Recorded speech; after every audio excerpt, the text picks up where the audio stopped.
No one ever said going no contact was easy, but I think the first week is probably the very hardest week of all. So today at queenbeing.com, we're going to be talking about the first week of no contact and exactly how to get through it. Now, this question came from a member of our audience yesterday during a live stream. So I'm going to share with you a few clips from the live stream, as well as some of my answers and some other clips to help sort of fill in the blanks. So if you're going through a hard time right now, getting past the first week of no contact, considering the first week of no contact, or even you're a little further along in your no contact, but you're really struggling in the no contact process, this video is for you. I'm going to give you real actionable tips that will actually help you along the way. And hey, make sure you stay tuned until the end of the video when I'm going to share with you a brand new thing I'm doing all year. It's really exciting, I think, and I think you're going to really like it. It's something unique and different, something I haven't done before. So let's go ahead and jump right in. Shauna says, how do you really let go and not want to reach out that first week? It's so painful, and I know logically he is terrible for me. Shauna, it is hard. It's really hard. Distract yourself as much as you can during that first week. Even though you know you're doing the right thing logically, your heart is going to be screaming, and you're going to have to help yourself in the same way that you would help a friend or a child. So for example, let's just say that somebody you loved was addicted to a drug, okay? And you knew that even one little tiny bit of that drug would instantly reactivate their addiction and you would lose them again. It's like that. So at this point, I'm going to explain exactly how being with a narcissist is like a drug. Take a look. Even in healthy relationships, when you first fall in love, you might find yourself kind of feeling very ecstatic and excited and hyped up, right? It's a lot like taking a drug, isn't it? When you first start using drugs or drinking alcohol, you get that elated feeling, you feel all with it. You're like, where has this been all my life? Well, the same kind of thing happens in a relationship. And at the beginning, whether it's healthy or not, you will find yourself feeling just like that.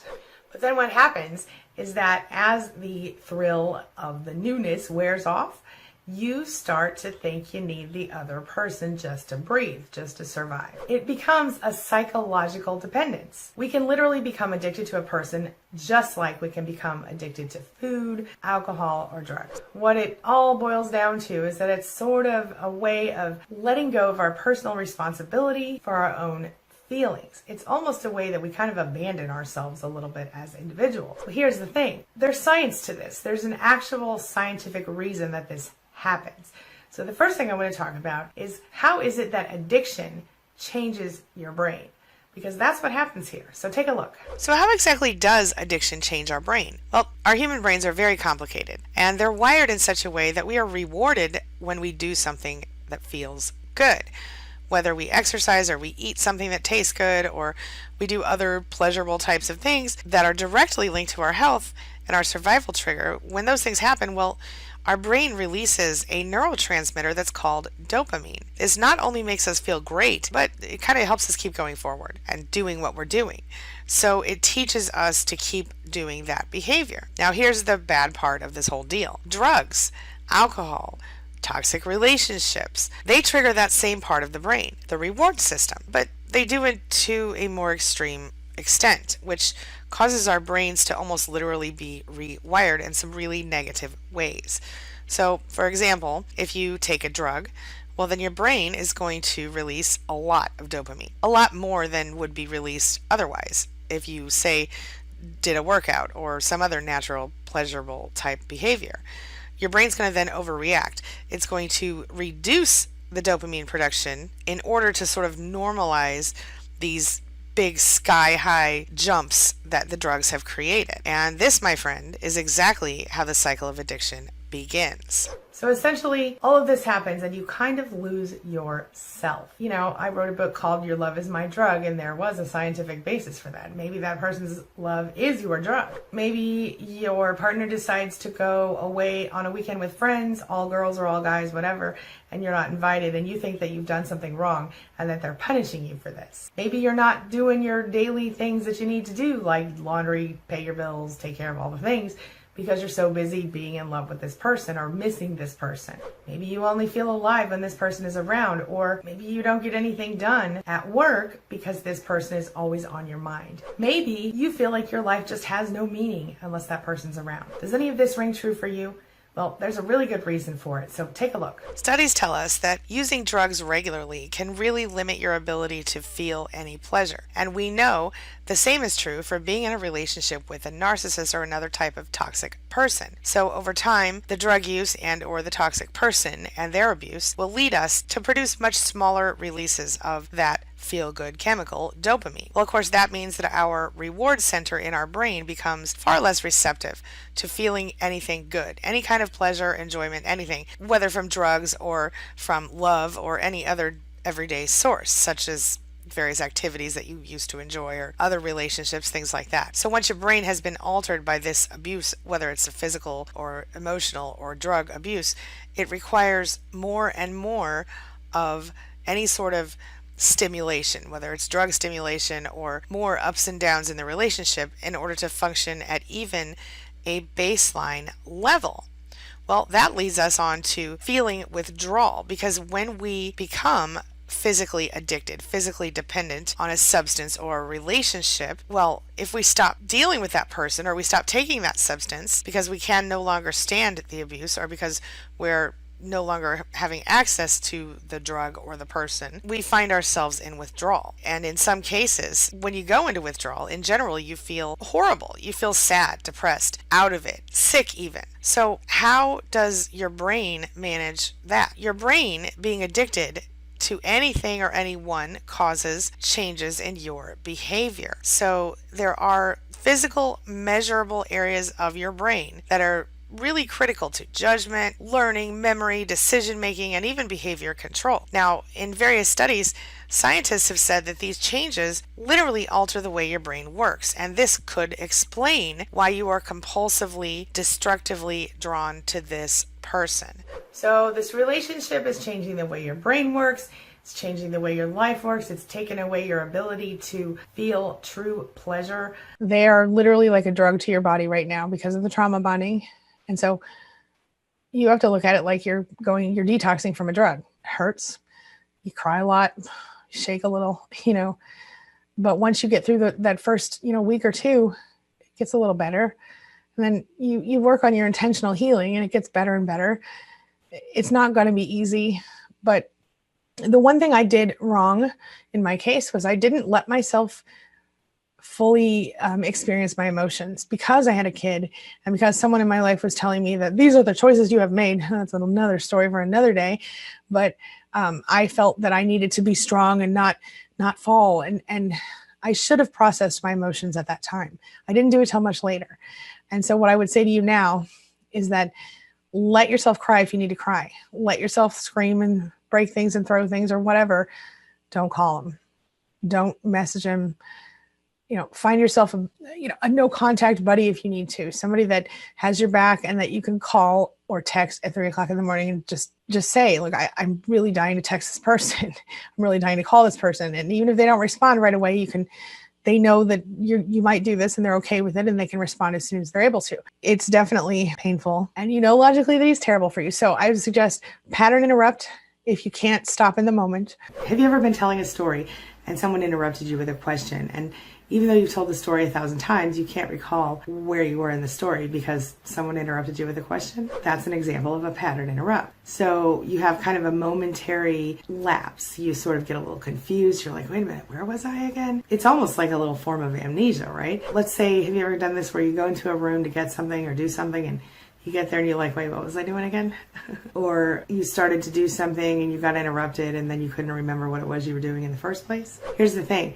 When you find yourself in that kind of confusing state, it actually opens you up for something else. And that is a new perspective, a new form of clarity if you choose to use it that way. So let's talk about pattern interrupts and how they can be useful really quickly. You can interrupt your patterns when you're feeling just blah, like you can't do anything, you feel stuck. So for example, one of the really best ways to do that is like if you're feeling overwhelmed, let's say by housework, you might find yourself just sitting there looking around going, oh my God, how am I going to get all this done, right? And then you do nothing because of your overwhelm. Well, that's a habit. Next time you're sitting in your house and you're looking around going, oh my God, how am I going to get all this stuff done? Do one thing. Just go clear off a table or clear off a little tiny spot. Clean out your sink, make your bed, something small. And you'll find that your pattern of thinking, oh my God, what am I going to do? I can't do this, is interrupted. And you actually might end up changing your whole life with that one move. So what are a few things that you can do to interrupt your patterns then? One thing you could do is maybe step outside, on the front porch, pace back and forth for 5 minutes, come back in, whole life changes, whole perception changes. Another thing you can do, we've talked about before, do the 4 corners technique, where you follow the 4 corners of your phone or your TV or your wall or your door, or any square. Follow the 4 corners clockwise for 2 minutes with your eyes.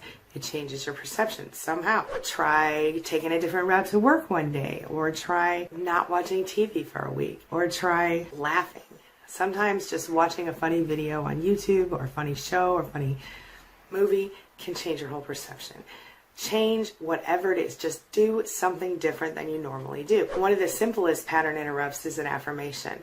So what I like to do is, if I find myself thinking really negative thoughts or feeling unhappy or feeling miserable, what I like to do is go, nope, I now cancel that thought and replace it with this affirmation of my true divine desire, and then I say what it is I really want as opposed to what I really don't want. It makes a huge difference in the way that I perceive my life. And that, my friend, your perception is where change begins. You bring about what you think about. So carefully cultivate what you're thinking about. It does get better, I promise. Little bit by little bit, day by day, it gets a little better. I promise you it does. Pattern interrupts are incredibly effective, so please don't discount them before you try them. But those techniques do not resolve the emotions that go with it. They simply stop you from making that call or stop you from, breaking. It's a way to calm down. It's a way to change your thought patterns. But then you still must deal with the emotions. So I suggest, one thing I like to do is have people write a letter to the narcissist to say all the things you didn't get to say, because part of the thing is you didn't get good closure from this person. So write a letter, say all the things that you need to say. I just talked about this in my last video, I think, and get all those emotions out on paper and really let yourself feel them. And then when you're ready, you can move forward. Next up, we have a person early in no contact who wants to know, what do I do about social media? I can't stop looking. So take a look. Smell the Universe asks, what steps can I take to stop checking his social media and move on? I'm having a hard time with that. It's exactly what I just said. It's about pattern interrupt. Change your mind. Think of it like a drug. It is a drug to you in some way. Think of it as a detox. If you can't stand to block them on social media, maybe you need to go off social media for a week or two till you get there, till you can stop checking. I would suggest some sort of retreat, mentally or physically, elsewhere, if you can. And maybe, I know one of my clients has a friend who will take her phone for her at work. And when she feels like checking the friend, she'll walk over to the friend and hand him the phone. That might be an option for you as well. A friend that can help you with the backup stuff. But it really is like detoxing from a drug. And it's so hard to not want to look and see what they're doing and see what they're feeling. But I'll tell you something, when you hit the block button and you get away from it for a week or two, you'll feel relief. You'll feel relief. They will have less control over you just from doing that, really. And next up, I'm going to share with you some actionable tips and some really cool cards that I think you're going to like. So let's take a look at this. I want to show you guys a couple things that I'm working on right now. These are pretty cool, and I thought maybe we'd do the first ones today. A lot of people talk about people reading tarot and stuff like that for narcissistic abuse recovery, and personally, I don't think that's necessarily effective. But what I do think is effective is actionable tools, things that we can actually use to heal. So I've got a couple things here I'm going to be sharing with you this year. And after this stream, I'll put links below when I do the replay. One of these is a 52 card deck by Gabrielle Bernstein that says Super Attractor. And I'm going to share one of those with you today. And one of them is a 52 card deck for DBT therapy skills. So what we're going to do is I'm going to pick one of these and one of those and share them with you today, just to see what you think. There's some real actionable stuff here. And the Super Attractor cards, those are manifestation cards, or not manifestation, affirmation cards. So I love that. So we're just going to start here with number 1. And this is a distress tolerance skill. Okay. And it says, engage in pleasurable activities. So this is an assignment I'm going to give all of you today. All right. Make a list of pleasurable activities, including activities that you used to enjoy that you no longer do, and commit to doing one pleasurable activity each day for the next week. Put it on your calendar to remind yourself. Be specific with what, where, when, why, and how, and start today. I love this because you know what? This is something that when we go through narcissistic abuse, we lose ourselves. And so in recovery, one of the best things you can do is start to bring yourself back. And this, what kinds of things did you love to do before? Did you love to paint? Did you love to draw? Were you, a model? Were you like a bowler? What is something that you used to love to do that you stopped doing for the narcissist? I want you to make a list, and I want you to do a little bit of something that you love each day this coming week. Okay. And I would love it if you come back to next week on the live stream and let me know how you did with that. Okay. And we're going to pick an affirmation for today from Gabrielle Bernstein's cards, just because I think they're beautiful and really, really cool. And again, this is not anything about reading anything. We're just going to grab the first one off the top, because there are also 52 in this deck. And my friends, I think you're going to really like this. This card, you can see the back of it here. This card says, and this is grab a pen, write this down. This is your affirmation for this week. When I surrender my will to the care of spirit and the universe, I attune my energy with an ever-present stream of well-being. Isn't that beautiful? I'm going to read it one more time. When I surrender my will to the care of spirit and the universe, which you could substitute with God if you prefer, I attune my energy with an ever-present stream of well-being. So I want to let you guys see that. All right. So like I said, I will put these cards in the description below in case anyone wants to buy their own deck, but you don't need to, because I will be here sharing them with you each week, sometimes in live stream, sometimes not. I'm working on the whole schedule thing. Let me know what you think about the whole cards thing. If you like that idea, I think it's a really fun way to kind of bring a little something new to the chat, and I hope you guys like it. But if you don't, tell me, because I want to know the truth. I can handle it. All right. Thank you for letting me be a part of your day and a part of your life. Thank you for being here. All right. Remember, if you want to be notified of the streams, whether we're here or on Dana's channel, you can text Angie Live to 33222. That's all one word, ANGIELIVE to 33222. And I'll text you each time I go live. All right. Talk soon.